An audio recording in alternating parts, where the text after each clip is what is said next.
on and don't be scared. What's your name? My name is Tavarius. Tavarius, how old are you? I'm 29. And what do you do? I'm on tour for PBS Children's Story. Oh, like you write children's books Yeah, or I have an animation company that I started when I was 21 years old. nice. And then it's basically about my childhood and teaching young black boys that black dads do care. Wow, I love that. Oh, okay. Now, what are some things you like to do for fun? So I have a Airbnb that's kind of like in the lake. So I'm a nature boy. So I love to climb trees in my time off. I love to draw. And I honestly just like peace. So I do a lot of peace and help for people who like need emotional regulation. Okay, nice. Now, what are some things you look for in a woman?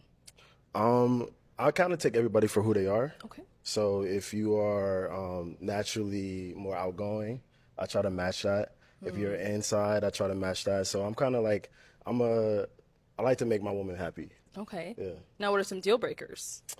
Deal breakers is if you don't have any passion, like if you don't know what you want to do in life, I kind of can't help you with that. You got to love yourself and figure that out for yourself. Okay.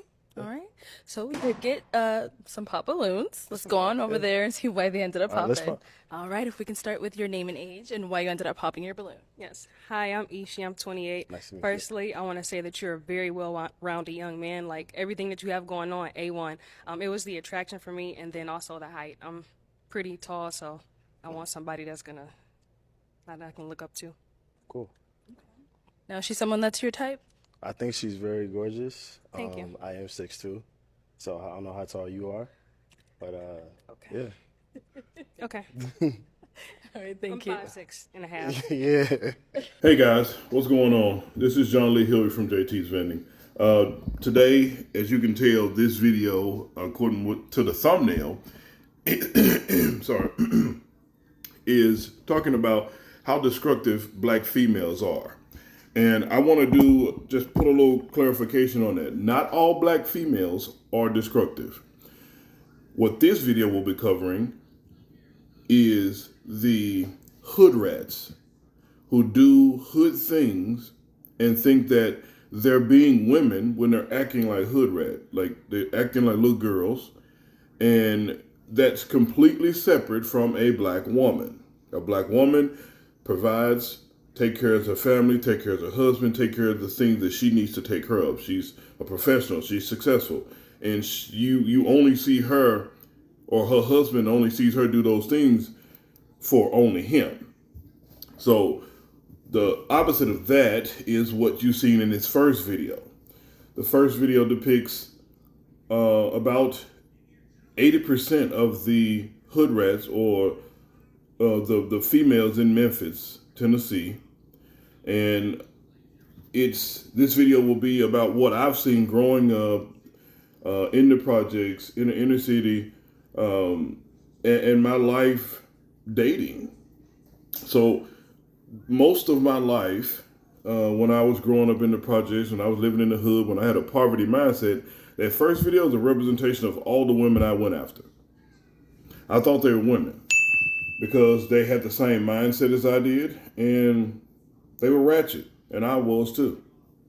So this video will be about the females, and of course you guys already know my next video. Now this video won't be that long, but the next video about the men or males or the niggas, that video, that's gonna be about how I used to act, and that's coming from personal experience, from me having a poverty mindset. It has nothing to do with my color. Being a nigga does not mean your skin is black. Being a nigga is based off of how you act and your behavior. Therefore, you can be white, you can be yellow, you can be brown.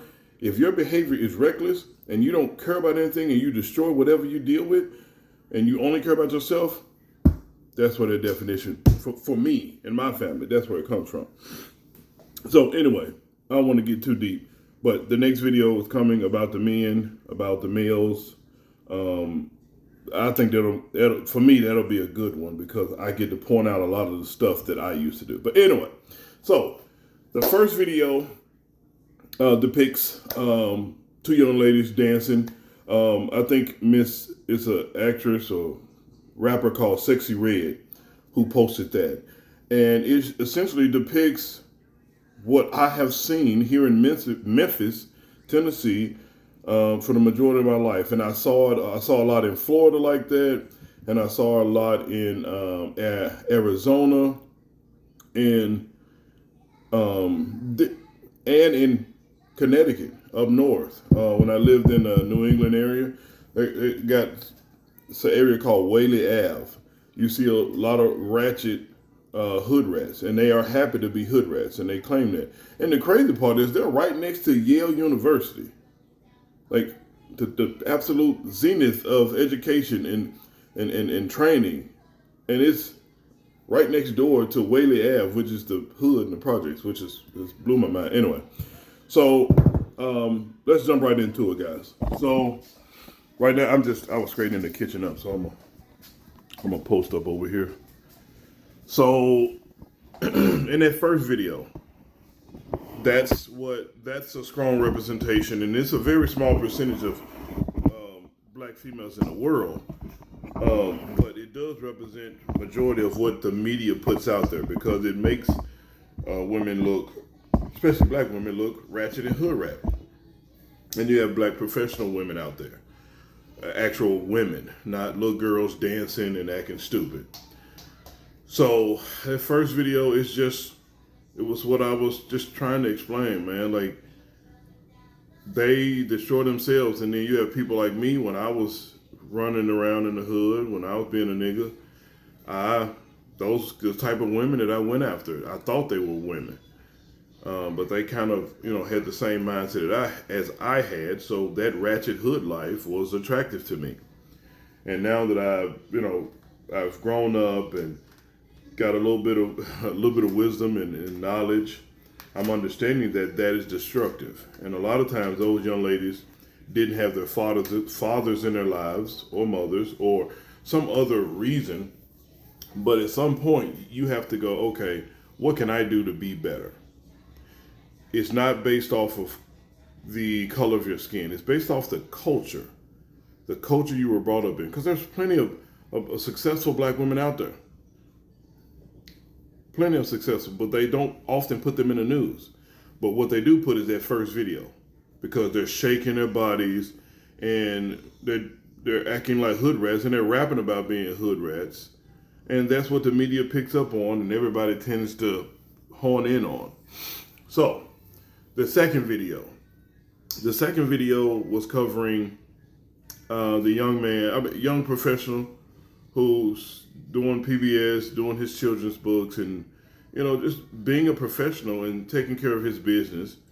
And those black women, granted, they didn't look or appear to me as ratchet or hood rat, but look at how they're dressed and how their posture is. That's fine.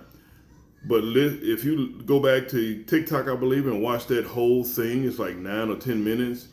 They give physical reasons why they're not attracted to him. The first woman, as you can tell, pointed out, oh, he's not tall enough. And that's a lot of times, like a lot of the women on that show, they did most of, oh, he's not this, he's not this, he's not this. That man didn't even give his name first. He stepped out and they was like, nope. But if his pants were sagging around his butt, he had gold chains around his neck, he had gold teeth in his mouth, he had a piercing in his nose and ears and forehead, and he had 3 pair of underwear on, they wouldn't have popped those balloons. So that let me know the mindset of those women standing there. Even though they were dressed nice, their mindset is a poverty mindset, because they instantly rejected their young man straight off of him stepping out. Didn't know anything about him. But what I've been studying these last few months, and like looking back on my life and just learning what little I can about women and about the experiences that I have had from the mistakes I've made, I'm just noticing that it's a lot of young women enjoy drama when they're in their 20s They enjoy drama. Not all, but some, most.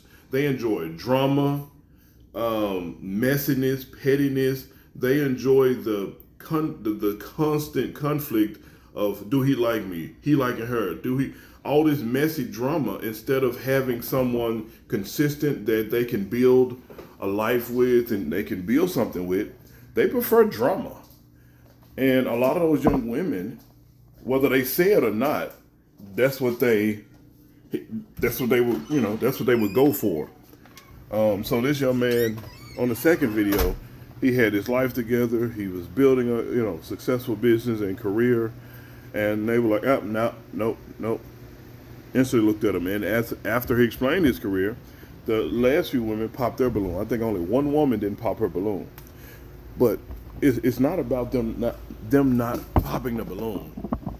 What it's about is that the young women in our culture, in black culture or black society or black women, they tend to focus a lot on if it's not chaos or confusion, I don't want it. If he's not a bad boy, I don't want it. But then what I've seen, what I've noticed is they waste their good years. They waste their 20s. They waste their early teens and 20s chasing quote unquote bad boys. They'll cheat on a man who works all the time to build something, build a life, and they'll consider him bored, and they'll cheat on him, but they'll be faithful till a man in jail. A man been locked up for rape charges, murder, several counts of assault, battery, all of these charges, and they go, oh, he a bad boy.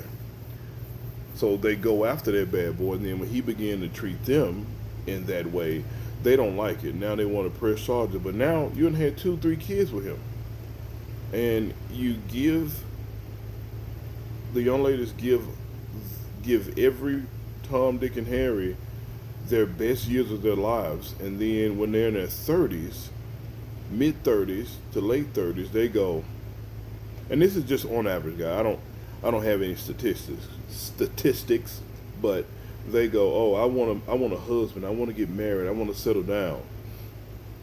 You got 7 kids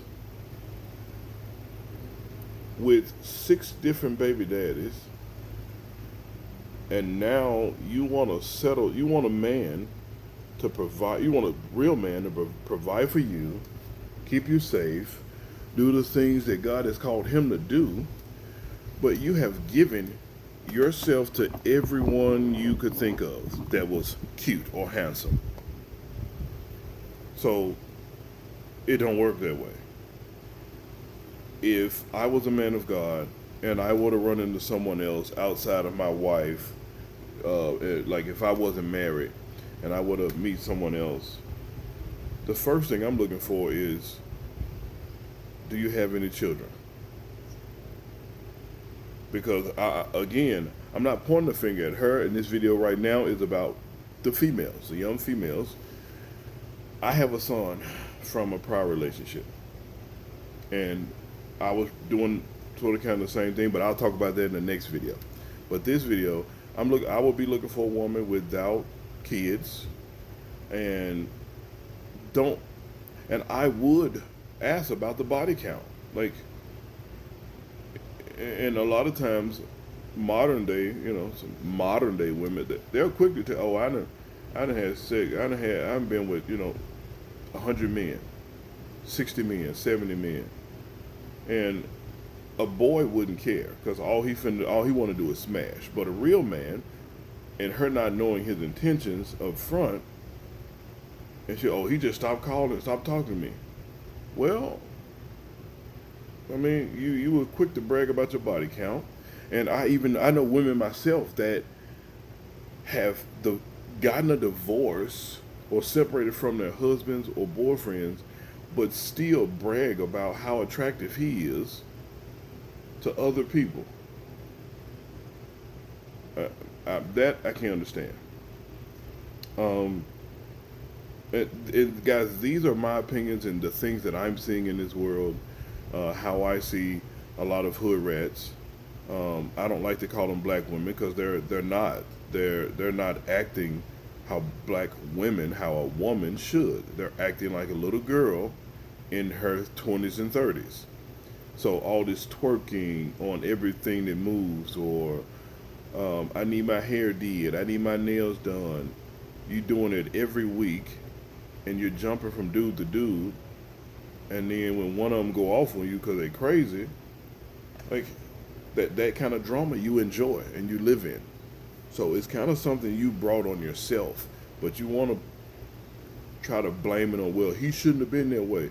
Well, you probably shouldn't have been with every Tom, Dick, and Harry, and you wouldn't have never ran into one like that. So, and these are just facts that I'm giving you guys from me living my life and me making a bunch of mistakes.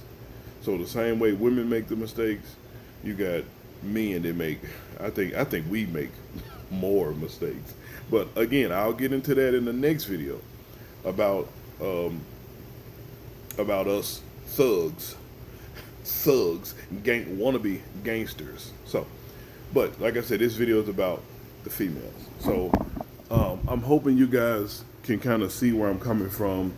I know I don't have all the proof and all the data, but I'm going off of my personal experiences in life. I'm checking on my daughter, and I'm going off of, me having my life together finally with my wife, building something, and understanding the fact that my wife don't think I'm boring.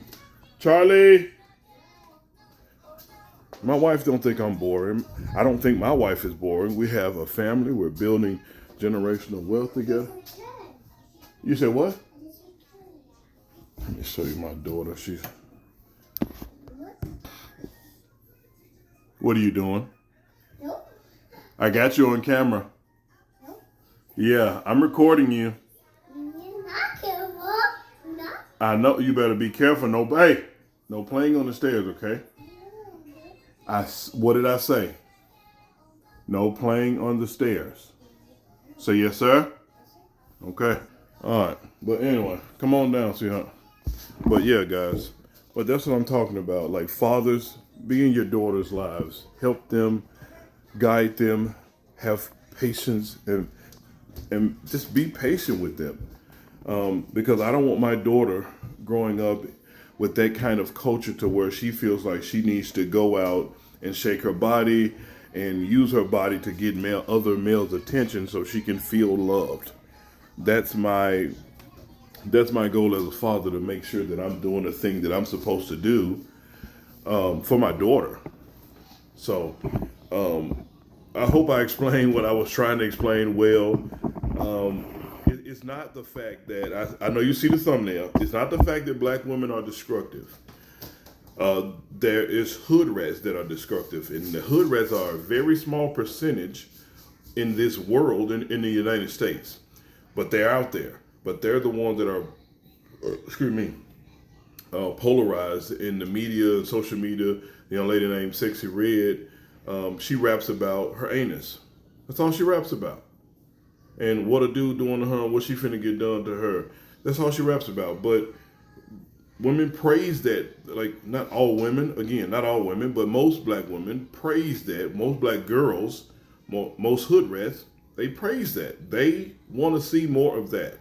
So again, it's not based off skin color. I don't believe. I believe it's based off of the culture, because like growing up, there were white girls in our neighborhood that did the same things that the black girls did. It was not skin color. It was only culture. The culture that they were brought up in dictated how they would act toward men. So a lot of our, growing up, a lot of my experience with black women dealing with especially children and men, they would be on government assistance, and the government would say, you can't have a man living there. You can't be married, or we're not going to give you any assistance. So she'd have a boyfriend, and when the government gets ready to come around, she puts him out You got to take your shoes, you got to take all your stuff and go. You got to go. You can't be here. So when the government comes around and checks and inspects the home, it's just her living there. And then the government says, okay, we'll give you the rest of your government assistance, your government housing, your food stamps, your WIC, your different vouchers. We'll give you all this stuff. But make sure you don't have a man living there. Because they know, the government knows, if a man is living there and he is an actual man, he will assume the role of provider and be able to get you out of this situation. And you two will get married and build something together. The government knows this. So they go, no. Don't have no man living here, or we're going to take everything from you. And that's how it's set up. And it's a movie that James Earl Jones did. I think it's called Charlene, or I can't think of what it was, but it was about the welfare system back in 1970. Because 70 or 75, but in 1960 or 63, this kind of became a thing with redlining, Jim Crow laws, and essentially affecting black women who lived on low income or didn't have enough to provide for their children. They started using government assistance, government housing, government resources, and the government got more and more strict to make sure that the man was out of the picture. So now you skip ahead from 1985 all the way to 2024. And that breed of women, depending on the mindset and the culture they was brought up in, they will cling to government assistance. They have had children in between that time. So then you got the child support enforcement agency kicking in. You have women who are keeping the father, using the child as a bargaining chip, and doing all those type of things because they go, well, if you don't want to be with me, I'm going to make sure that you pay. And sadly, my son's mother, and don't get me wrong, like she had a legitimate reason to do what she did because my mindset was messed up. So I don't fault her for even putting me on child support because I should have never put myself in a situation to where I could be put on child support. I should have never played house with her. I should have gotten my mind together to where I didn't want a hood rat. I should have sought out an actual woman that I could build something with, but I didn't. The culture I was brought up in indoctrinated me to believe I could be a player or a pimp. So that's what I tried to do. And I lived outside of biblical principles. I didn't follow what God was teaching. And I got what I earned. And I don't like it, but these are facts. And they hurt. And they're the hard truth of you're responsible for your actions. So all the young ladies out there that are, happy to be hood rats, please cut that out. Don't be happy to be a hood rat. For the young ladies who are out there, I'm sorry you didn't have your father in your life or your parents in your life and you're seeking love from different men, from different boys, because there's not a man doing that. From different boys. I don't know. Me as a father, I don't have any advice right now other than just seek God. That's who helped me get my life on track. God helped me and guided me because I yielded my life to Christ. So I hope this video helps some of you guys. Be careful, like I said, be careful because this video is not really for little kids. It's for the adults, those who've been out there dating. And it's me just trying to explain why black women have been so destructive over the last several years. And like I said, guys, it's not all black women. It's only a small group of hood rats that are having children, running the streets, 7 baby daddies, and when they hit their 30s and 40s, now they want to look for a good man. That's not how that works. They want to get their lives together at 30 and 40. No. The culture you were brought up in, more than likely the same culture I was brought up in, indoctrinated them, and it just took them a longer time than me to get out. About